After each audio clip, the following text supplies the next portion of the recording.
자, 그럼 포인트 33. 외국인 등의 부동산 취득 등에 관한 특례를 보도록 하겠습니다. 자, 이 부분은 지금 현재 매회 한 문제씩 꼬박꼬박 출제하는 거고요. 33회 때는 두 문제를 낸 적 있죠. 그러니까 내용이 별로 없기 때문에 한 문제를 내면서 좋게 얘기하면 디테일하게 냅니다. 세밀하게 내고 있고, 나쁘게 얘기하면 이른바 장난을 치고 있기 때문에 여러분들이 이거는 꼼꼼히 챙기셔야 됩니다. 자, 그래서 외국인에 대한 정의 꼭 이해하고 있어야 되죠. 아주 잘 묻고 있거든요, 이거. 외국인의 정의에 대해서. 자, 그럼 외국인의 정의인데, 먼저 대한민국 국적이 없는 자 외국인이에요. 여기서 이제 주의할 참고사항인데, 외국의 시민권 취득자가 바로 외국인이에요. 영주권 취득자는 아닙니다. 다음에 외국의 법에 따라 설립된 법인이나 단체 당연히 포함되고 있고, 외국 단체도 포함입니다.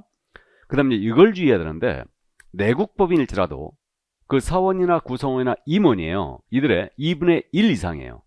2분의 1 이상을 만약에 외국인이 갖고 있다. 그러면 외국인이다. 그럼 이 법인은 외국인 등에 들어갑니다. 또 외국이나 외국 법인 단체가 자본금이나 의결권의 2분의 1 이상이에요. 역시 자본금 의결권은 주식수로 이해하는데 이것의 역시 2분의 1 이상입니다. 외국인이 갖고 있다. 그러면 역시 마찬가지로 외국 법인으로 갑니다. 그래서 있잖아요. 이게 2분의 1을 기억하는데 어떻게 기억하냐면요. 삼성전자로 기억하세요. 삼성전자 주식회사의 주식을 만약에 외국인이 50%를 갖고 있잖아요. 그러면 삼성전자는 국내 부동산 등을 취득할 때 외국인 취급당해요. 신고나 허가 의무가 발생된다고요. 삼성전자의 주식을 50%를 외국인이 갖고 있다면 이 삼성전자는 국내 부동산 등을 취득할 때는 신고나 허가 의무가 발생된다. 외국인 취급한다는 얘기예요. 그래서 이제 그 정도 이해하시고, 다음 외국 정부, 국제기구, 국제연합 다 들어갑니다. 그 산하기구 다 들어가요. 그러니까 외국인의 정의 반드시 2분의 1을 기억해 두시고, 그 다음에 요 외국인 특례 규정은요 상호주의가 적용됩니다. 그러니까 일본법이 우리나라 사람에 대하여 일본 내 부동산 취득을 제한한다. 우리도 일본 사람 대 국내 부동산 취득을 제한해야 되겠죠. 그래서 국토부 장관이 근데 제한할 수 있다로 돼 있어요. 이거는 해야 된다 아니에요. 힘센 놈한테는 봐주고 약한 놈한테 적용하려고 제한할 수 있다. 다만 조약을 이행하기 위해 필요한 경우는 그러하지 아니하다. 그 정도 이해하시고, 자 이제 신고 의무에 대한 사항인데 꼭 암기하고 있어야 되죠. 아주 꼼꼼히 암기하고 있어야 되는데, 외국인의 신고 의무.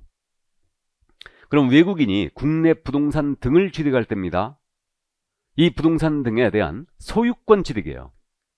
그럼 여기서 부동산 등이란 말은 토지, 건물, 그 다음에 분양권, 입주권이에요. 그래서 요거 취득할 때는 소유권 취득입니다. 신고 의무를 발생시키고 있는데, 그러면 임목이나 공장재단, 광업재단을 외국인 취득합니다. 요거는 규제할 일이 없죠. 물론 외국인이 이거를 취득할 일은 없겠지만 어쨌든. 그래서 이제 국내 부동산 등의 소유권을 취득한다. 그러면 계약원인 취득이 있죠. 그럼 소유권 취득 계약이 매매 교환 증여가 있는데 여기서 교환 증여로 취득했지 않습니까? 그러면 계약을 체결한 날로부터 60일에 신고해야 돼요. 안 하면 300만 원 과태료입니다. 과태료까지 다 기억해야 돼요. 근데 매매예요. 매매는 주의해야 되는데 외국인이 매매로 국내 부동산 등을 취득하지 않습니까? 그러면 이게 매매는 부동산 거래 신고를 떠올려야 되죠. 그럼 외국인 취득하니까 외국인 취득 신고가 있어요. 그럼 이 외국인은 뭘 해야 되느냐 이 문제예요. 우리 부동산 거래 신고는 30일 내에 하는 거죠. 계약 체결로부터. 그러니까 외국인이 매매로 국내 부동산 등을 취득하면요 이때는 30일 내에 신고해야 됩니다. 부동산 거래 신고하는 거예요. 그죠? 이걸 해야 됩니다. 이거를. 그래서 외국인 취득 신고를 이때는 면제하죠. 그래서 이게 부동산 거래 신고 대상 계약은 제외한다가 이 얘기예요. 그래서 매매라면 부동산 거래 신고해야 됩니다. 30일이에요. 그러면 30일짜리 위반은 이거는 안 해버리면 500만 원이 과태료잖아요. 그죠? 그러니까 외국인은 매매라면 부동산 거래 신고해야 됩니다. 그 점을 꼭 주의하시고, 그래서 교환이나 증여했다. 증여는 계약입니다. 그러니까 증여가 떴다. 계약 체결일 60일 이렇게 나와야 돼요. 과태료 나오면 300만 원 나와야 됩니다. 이런 식으로 읽어야 돼요. 자, 그 다음에 이제 계약 외 원인 취득. 그러면 이거는 상판 경환으로 일단 기억하는데 요거는 이제 암기사항이 없습니다. 그러니까 계약의 원인이 법률의 규정의 물권 변동사예요. 그러니까 상, 판, 경, 환이에요. 환매권 행사. 상속 판결, 경매, 환매권 행사. 이 네 가지가 대표적이고 이때 법인의 합병이 들어가고 있죠. 이건 상속과 똑같고 건물의 신축, 중축, 재축, 개축이 들어갑니다. 건물의 신축 등. 이게 계약 외죠. 그럼 계약 외라면 취득한 날이에요. 취득한 날로부터 6개월 내 취득신고 들어와야 되고 6개월짜리 위반했죠. 기니까 덜 중요하다. 과태료가 더 싸요. 100만 원 이하 과태료입니다. 그래서 숫자 딱딱 맞춰가야 됩니다. 이때 취득한 날 갖고 장난을 치면 아주 어려운데 상속은 취득 시점이 언제예요? 상속 개시일이고 판결은 확정일이죠. 경매는 대금 완납일이에요. 그러니까 매각 결정기일로부터 6개월 내 취득 신고한다. 틀렸어요. 경매는 취득한 날이 대금 완납일이죠. 그래서 경매가 나왔다.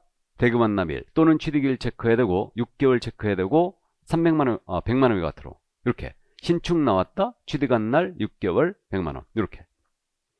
자, 그다음에 우리나라 사람이었는데 이분이 국적이 외국인으로 바뀌었어요. 그럼 계속포위 신고 들어와야 되죠. 이 계속포위 신고는 외국인으로 변경된 날입니다. 변경된 날로부터 6개월 내에 들어와야 되고 이것을 위반했다. 역시 100만 원 이하 과태료죠.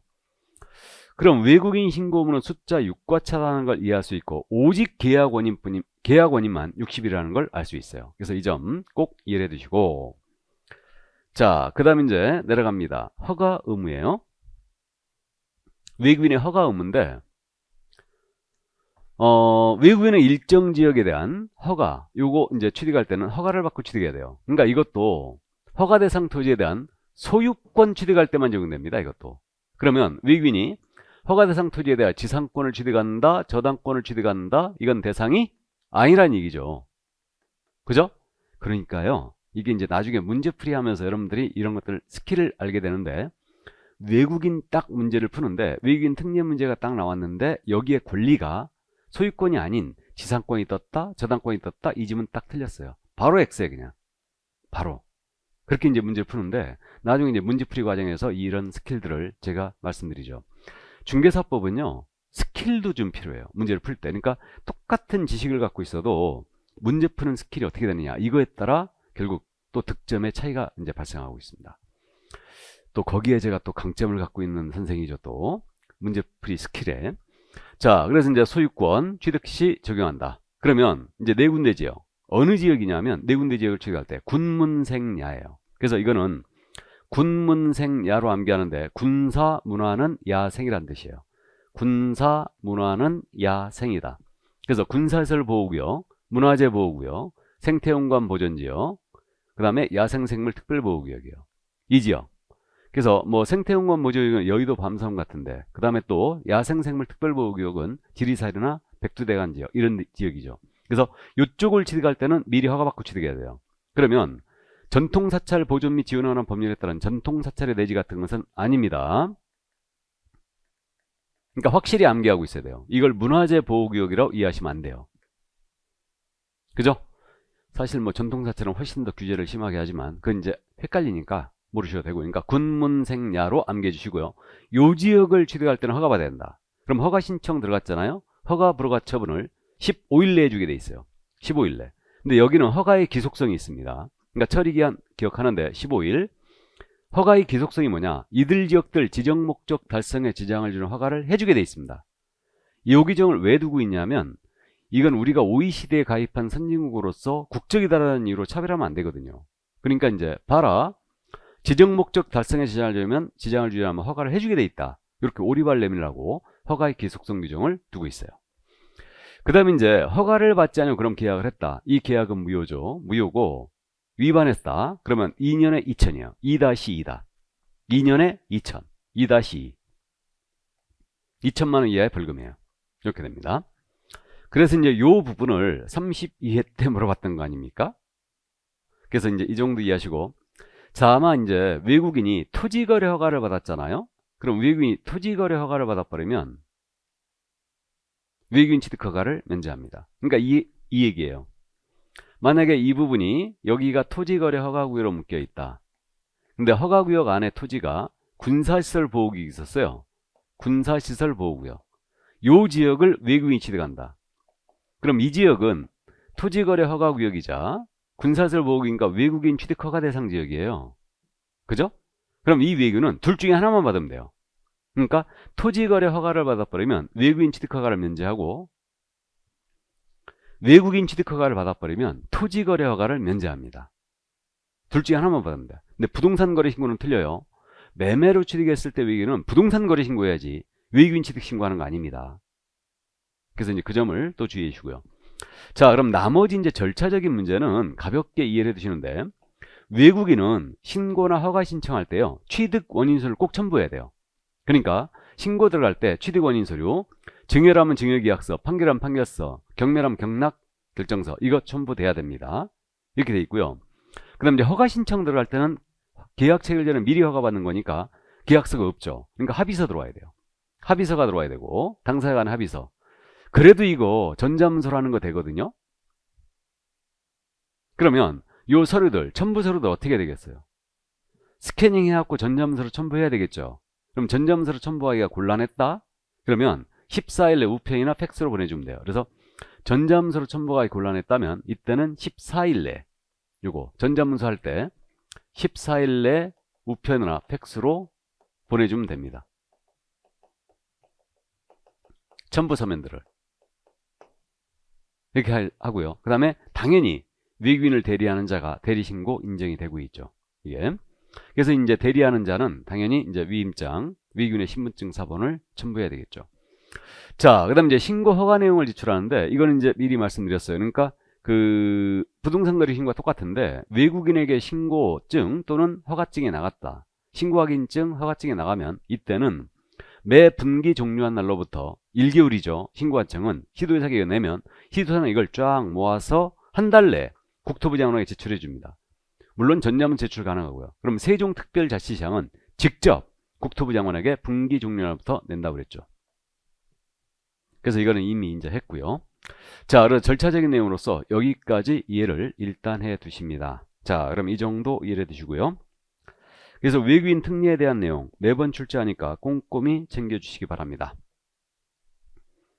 자, 그러면 이제 내려갈까요? 포인트 34. 토지거래 허가제로 들어갔습니다. 이 토지거래 허가에 대해서는요, 그 32회 때는 세 문제, 33회 때는 포상, 이거, 기타 내용까지 해갖고, 무려, 여기서는 토지거래 허가제 관련해서 5문제를 출제했어요. 그러니까, 내용이 점점 많아지는데, 원래 토지거래 허가제가 출제 비중이 2개거든요. 2개였는데, 지금 최근에 많이 내고 있으니까, 꼼꼼히 챙겨주시고요. 이 부분 역시 여러분들이 조금 좀 어려워하셔요. 공법적 색채가 짙고요. 세세하게 신경 쓸 때가 많거든요. 지금. 자, 그럼 토지거래 허가제를 들어가는데, 허가구역은 일정 지역을 지정하여 운영하죠. 토지에 대한 투기와 생활 우려가 있는 지역을 지정하여 운영하고 있더라 이거예요. 그래서 지정권자 및 지정기관인데, 뭐 이건 잘 아셔요. 2개 이상의 시도에 관할 구역에 걸친다? 그럼 어디? 국토부 장관이 지정하고, 동일 시도 안에 일부 지역이면 시도의사가 지정하죠. 이렇게 되는데, 다만 동일 시도 안의 일부 지역이라도 개발사업, 국가 등의 개발사업 등으로 만약에 투기적인 우려가 있다. 그럼 국장이 직접 지정할 수도 있어요. 지정기간은 물론 5년을 초과하지 않는 범위 내에서 지정하죠. 5년. 자, 그럼 어떤 지역을 지정하느냐? 이 문제가 있거든요. 지정 가는 지역인데, 요거는요, 뭐 투기가 상승하거나 집가가 급격하게 상승하는 지역, 우려가 있는 지역에 대해서 지정하는데, 이건 수행사 우려로 암기할 거거든요. 그래서 이게 수행사 우려인데, 토지이용 계획이 새로 수립되는 지역, 다음에 행위 제한이 완화되거나 또는 해제되는 지역. 그러니까 토지이용 계획이 새로 수립된다? 3기 신도시 예정지예요. 또 행위 제한이 완화됐다? 개발 제한 구역이 풀려요. 투기 우려가 있죠, 다. 그 다음에 개발 사업이 진행 중이다. 또는 그 인근 지역이다. 사업이 진행 중이에요. 그 다음에 이제 투기 우려가 있다고 인정하는 지역이라든가 관계 행정기관에 요청하는 지역이죠. 그래서 이제 우려. 그래서 우리 아파트 짓게 되면 시행사가 있고 시공사가 있는데 시행사는 허당이 많아요. 그러니까 시행사가 우려된다. 이 지역을 지정합니다. 그래서 이게 수행사 우려로 일단 기억해 보세요. 32회 때 이걸 강화로 물어본 적이 있어요. 완화인데. 자, 그래서 이 지역을 대상으로 5년을 초과하지 않는 범위에서 지정을 합니다. 그럼 이제 지정 절차. 이 지정 절차에 대한 부분을 본격적으로 지금 내기 시작했죠. 그래서 이해를 해두시는데, 이 그림을 잘 들여다보고 있으면 이제 해결이 되거든요. 근데 이제 그 그림이 이해가 안 되면 그 밑에 써 있는 내용을 여러분들이 정리하시면 돼요. 그래서 먼저 토지지연 거래가 성행하는가 조사를 해야 되겠죠. 조사를 하고요. 일단 도시계획위원회 심의를 거치게 돼 있습니다. 그래서 도시계획위원회 심의를 일단 거치죠. 그래갖고 이제 지정을 하는 겁니다. 도계의 심의가 꼭 있어야 돼요. 이게 이렇게 되고요. 그 다음 이제 요 지정을 했잖아요. 지정을 하면 지정권자인 국장이나 시도사가 지체 없이 공고 나갑니다. 그럼 공고가 나가고요. 이거 그리고 이제 시군구청장한테 통지를 해줘요. 이게 그래서 이제 이자에게 통지해 줍니다. 그럼 시도의사가 지정하면 국장한테 통지해주고 시군구청장 통지해주고 국장이 지정했다. 그럼 시도의사를 거쳐서 시군구청장 통지해줘요. 그럼 시군구청장은 언제나 통지를 받거든요. 왜 그러냐면 이자는 허가권자예요. 지금 지정권자와 허가권자를 구분해야 됩니다. 그죠? 그래서 이자가 허가권자다. 자, 그럼 이제 요거 통지해 주는데 이때 공고 나갈 때 어떤 사항이 나가야 되느냐? 그러면 이제 요거 공고 나갈 때 요 사항을 공고해 줍니다. 요건 암기하지 말고 이해하세요. 언제서부터 언제까지 이거 지정하는데 지정 기간, 다음에 토지의 소재지라든가 지번 지목, 면적, 용도 지역 나가야 되겠죠. 어떤 토지를 지정했는데 특이한 게 지형도가 나가요. 축척 5만 분의 1, 2만 5천 분의 1 이렇게. 그래가지고 요게 그림으로 그려줍니다. 이렇게. 그러니까 글자 못 읽는 분들을 위해서 그림으로 그려준다. 아니면 눈에 확 띄게 하기 위함이죠. 이거. 그러니까 이렇게 축척 5만 분의 1, 2만 5천 분의 1 지형도를 공고해 주고요. 그 다음에 허가가 필요 없는 면적이 있죠. 이게 기준 면적이에요. 그래서 이렇게 허가 면제 대상 토지 면적을 공고를 해줍니다. 이렇게. 그래서 요게 공고사항이다. 자, 그럼 이제 시군구청장한테 이제 공고하고요. 시군구청장 통지했어요. 통지하는데 이때 시군구청장이 다시 등기소장한테 통지합니다. 그러면 시군구청장이 등기소장한테 통지하는 거예요. 지정권자가 통지하는 거 아닙니다. 등기소장한테 왜 통지해 주냐면 이자는 토지거래 허가구역 내에서 이전 등기를 한다. 그럼 이전 등기 하게 되면은 당연히 알고 있어야 되죠. 허가증이 첨부돼야 되니까. 그죠? 그래서 이제 통지해 주고요. 다시 시군구청장이 7일 이상 공고해 줘요. 7일 이상 공고해 주고 그 다음에 15일간 일반인에게 열람을 하게 해줍니다. 그래서 이거 있잖아요. 열람이죠. 열람이니까 15. 15일. 그러니까 15일간 열람을 하게 해줘요. 그 다음에 공고는 7일 이상이죠. 이렇게. 숫자 이렇게 기억하시고. 자, 그럼 이제 허가구역 지정의 효력이 발생되는데 효력 발생은 지정공고를 한 날로부터입니다. 그러니까 이게 지정공고예요. 시군구청장이 공고한 날이 아니에요. 허가구역 지정을 공고한 날이죠. 허가구역 지정을 공고한 날로부터 지정을 공고한 날로부터 5일 꼭 기억해야 되죠. 5일 후에 효력이 발생한다. 그래서 이제 우리 과목 전체를 통틀어서 5일이 딱 2번밖에 안 나오는데 5일이 둘 다 중요합니다. 자격을 취소했을 때 5일 내 국장 보고하고 다른 시도에 통보하죠. 다른 데서 시험 못 보게 하려고. 그러니까 정지시에는 5일 내 국장 보고가 아니죠. 그 다음에 이제 여기 허가구역 효력 발생 지정 공고한 날로부터 5일 후에 발생한다. 자, 그럼 이제 지정 사유가 없어졌거나 관계 시도의사, 시군구청의 지정 해제 축소 요청이 있었다. 그러면 지정 해제하거나 축소를 해줘야 됩니다. 이때는 지정 절차를 그대로 준용을 하게 돼 있죠. 이게. 자, 그래서 이렇게 돼 있는데 이 내용이 그림 밑에 또 있죠. 지금. 그래서 이건 이제 중복이 되고 있는데 이게 뭐 지정 절차를 준용한다. 가볍게 한눈에 보시라고 요거만 같이 이제 같이 표에 들어가 있는 거예요, 원래. 그래서 이렇게 요게 이제 표로 같이 한눈에 보시라고 같이 여기다 메모를 해 놓은 겁니다. 이렇게. 그렇게 이해하시면 되고요. 그래서 요 효력 발생은 지정 공고했잖아요. 이 공고한 날로부터 5일 후입니다. 시군구청장이 공고한 날이 아니에요. 이게 아니고 지정 공고를 한 날로부터 5일 후예요. 이렇게 됩니다. 자, 그러면 이제 여기까지 봤으므로 이제 허가 대상 여부로 넘어갑니다. 토지 거래가 대상이냐 아니냐. 이제 4번으로 가요. 그래서 원래 실무 과목이기 때문에 허가 대상인지 아닌지가 사실 중요한데 한 가지만 딱 주의하면 돼요. 경매는 허가 대상이 아닙니다. 요 정도만 주의하면 돼요. 그러니까 그 허가 대상 여부는 허가 구역 안에 있는 모든 토지가 들어가는 게 아니에요. 이게 기준 면적이죠. 일정 면적을 초과해야 됩니다. 일정 면적을 초과하는 이 토지에 대한 소유권 이전의 유상계약 및 예약과 지상권 설정 및 이전에 관한 유상계약 및 예약이에요. 그럼 원래 규제 대상이 되는 것은 소유권의 대상이거든요. 근데 특이하게 여기서는 지상권이 들어가 있어요. 이게 왜 그랬냐면요. 이 허가구역으로 딱 묶였는데 이게 당사자가 허가를 못 받을 것 같아요. 그러니까 지상권 설정 계약을 자꾸 하더라 이거요. 왜? 지상권은 여러분들이 민법 시간 공부하는데 최단 기간을 보호하고 있죠. 경구한 건물은 30년, 일반 건물은 15년, 공작물은 5년이에요. 이건 강행 규정이죠. 그러다 보니까 이게 최단 기간 보호 때문에요. 지상권 설정 계약은 거의 매매와 비슷한 효과를 가져옵니다.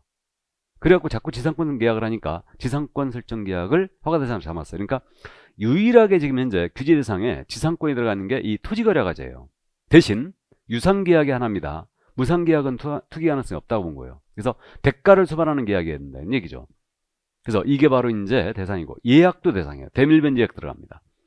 그래서 있잖아요. 이렇게 따지면 돼요. 매매, 교환, 증여, 법률행위 요 세 가지하고 법률의 규정이와 물금 등 사이 세 가지, 상속, 판결, 경매 요 정도만 따져보면 돼요. 그러면 요 부분 자 보겠습니다. 매매, 교환 당연히 허가 받아야 되겠죠?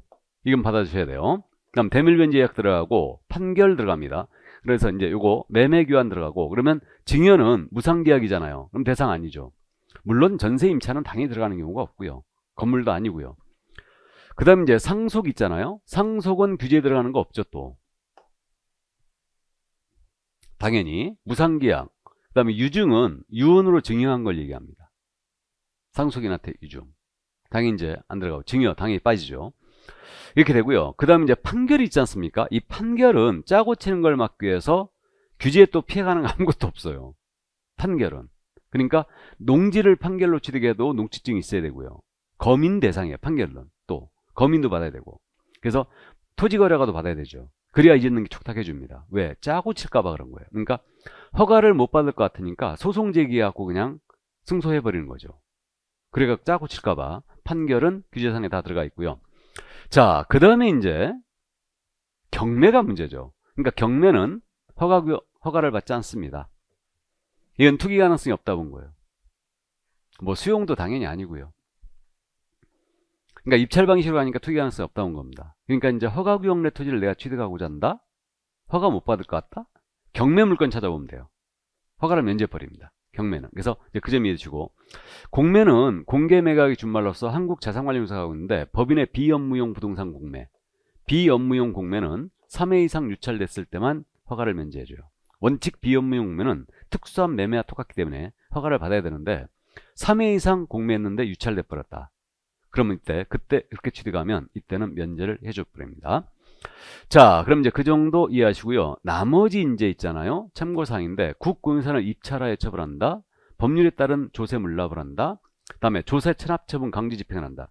이게 뭐냐면 이게 압류부동산 공매예요. 이걸 작년 시험에 물어봤는데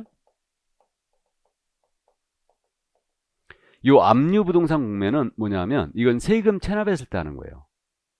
그러니까 세금 체납하면 그 지방자치단체장이나 세무사장이 체납자 재산에 두고 압류 들어가거든요. 그리고 대신 한국자산관리공사가 공매를 해줘요.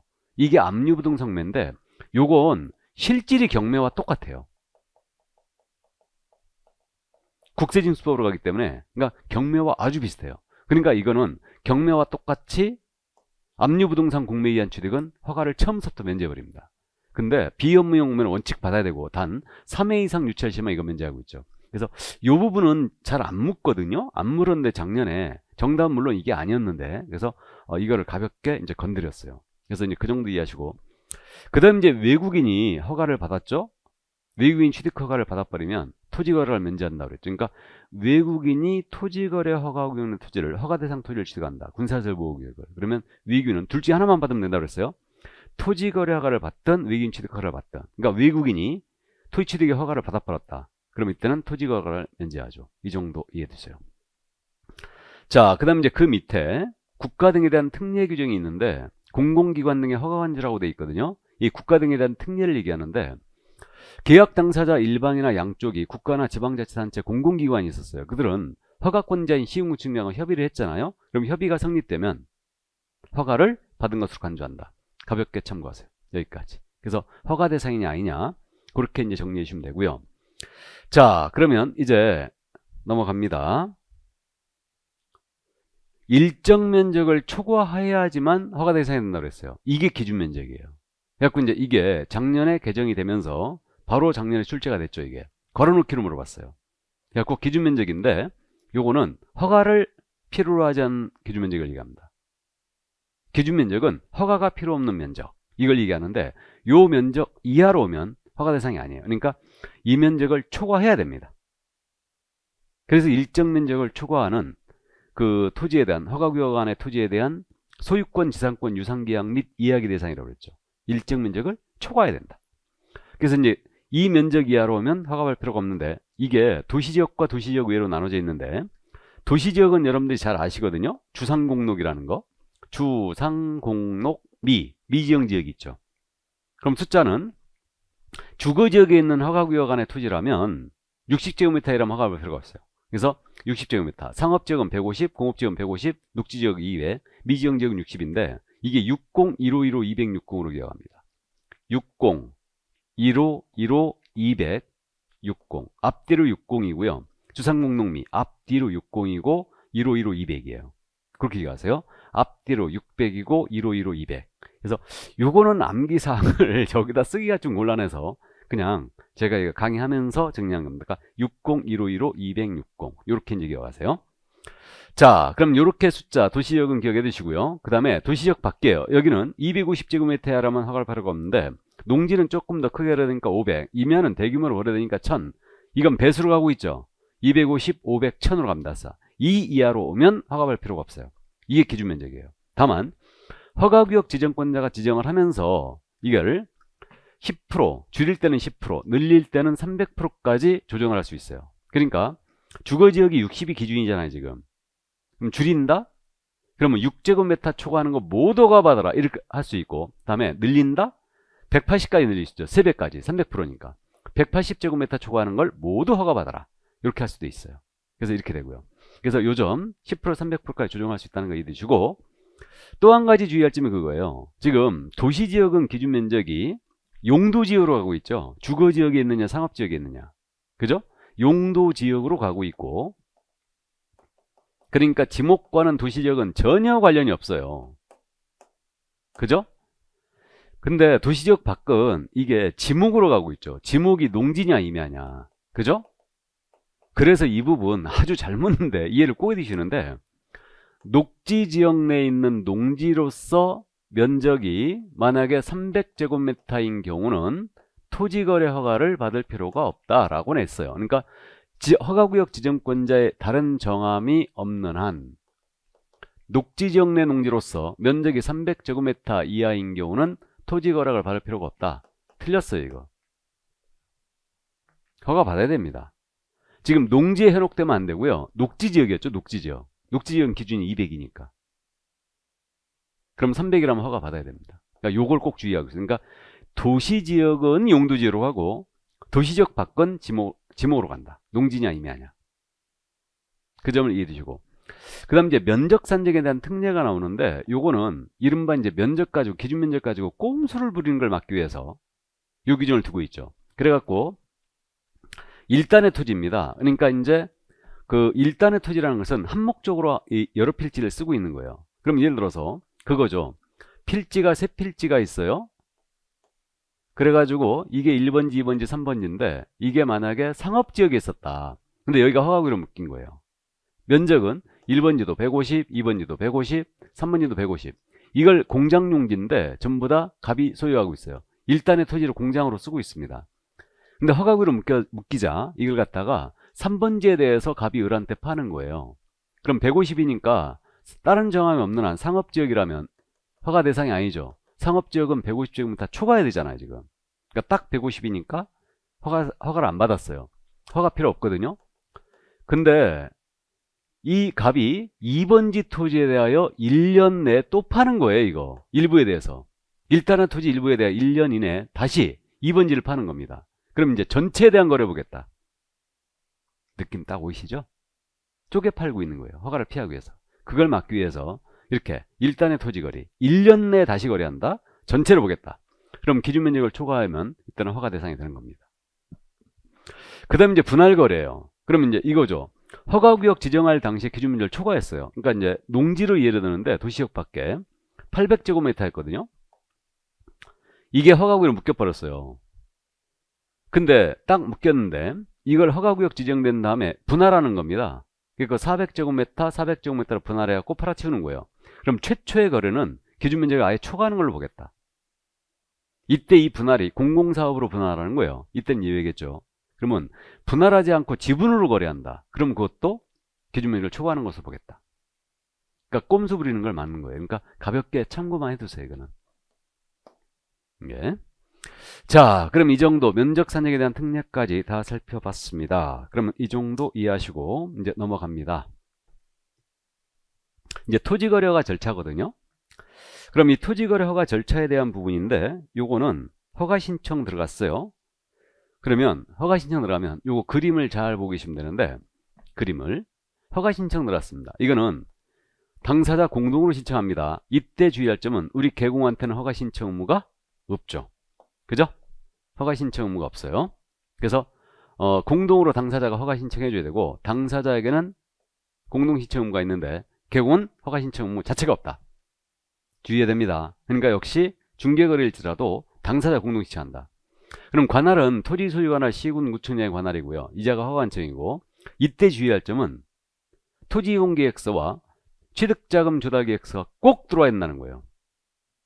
이걸 주의해야 돼요. 자금 조달 계획서 들어와야 된다. 그래서요. 토지에 대해서 우리 수도권 등에 있는 토지는 1억 이상, 수도권 등의 외의 토지는 6억 이상이었을 때 자금 조달 계획을 내게 돼 있는데 토지거래 허가구역 내 토지는 제외한다고 했어요. 부동산 거래 신고할 때. 맞죠? 왜? 토지거래가 신청할 때 이걸 내거든요. 미리 내는 거예요. 그러니까 자금 조달 계획서 낸다는 점. 그럼 지체 없이 조사 들어가죠. 그리고 이제 촬영하여 보관하는데 사진을. 그 다음에 허가 불허가 처분은 며칠 내? 15일이죠. 외국인 취득 허가 아주 비슷하죠. 그러니까 15일 내 허가 불허가 처분을 해주게 돼 있습니다. 근데 이건 허가 간주 규정이 있는데 만약에 15일 내에 허가 불허가 처분 안 했잖아요. 안 하면 이 기간이 끝난 다음 날입니다. 끝난 날에 허가받은 것으로 보는다 아니에요. 끝난 다음 날에 허가를 받은 것으로 간주한다 했습니다. 이렇게. 그래서 끝난 다음 날이에요. 자, 그래서 그 정도 주의를 해 주시고요. 이렇게. 그러면 이제 허가 기준은 어떻게 되느냐? 허가 기준은 세 가지를 충족해야 돼요. 요러한 목적이 있을 것. 이게 실수였어. 그 다음에 도시군 계획에 맞을 것. 계획의 적합성이 있어야 되고 면적도 적정해야 됩니다. 그래야지만 토지거래 허가를 받을 수가 있어요. 여기까지. 이게. 그래서 요거를 충족해야지만 허가를 받을 수가 있다. 그럼 그 정도 이해를 해 두시고요. 자, 그럼 여기까지 하고 조금만 쉬었다 할까요? 잠시 쉬었다가 이제 실효성 이용 의무 기간을 들어가겠습니다. 잠시 쉬죠.